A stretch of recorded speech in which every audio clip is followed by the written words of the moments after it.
attacking the spiritual voices, or you may want to write the strongest spiritual force within any unit, any family, any territory. The next port of call is he attacks the church. Notice the progression. The goal is to destroy society, but he starts by attacking priesthood. When he's done with priesthood, attacking your consecration, attacking your message, adulterating it, or stopping a wholesome delivery of truth, his next assignment is to come to the church.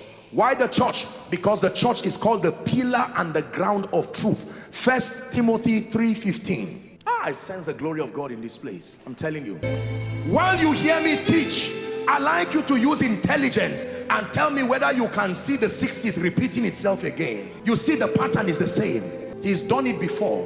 This is not the first time he's fighting a man of God. It is his strategy. It will not change. Now he's fighting the church. How does he fight the church? Listen. He brings division.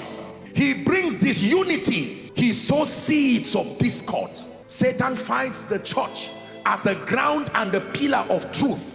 Dr. Dele Oshumakinde is here. His PhD, his thesis, and I benefited greatly. His thesis was, I think, something along, religion and the move of God and so on and so forth. And he sent me an article one time, part of his thesis, on the history of the church, the move of God in Nigeria, for a case study. And I was almost in tears as I studied it, because I saw a repetition. The things that happened before we were born, same strategy. He fights priesthood, then he begins to fight the church. He uses the weapon of disunity. He uses the weapon of division. He uses seeds of discord. Let me tell you this. Satan does not fight the church by necessarily bringing an external force. He creates the trouble of the church within the church.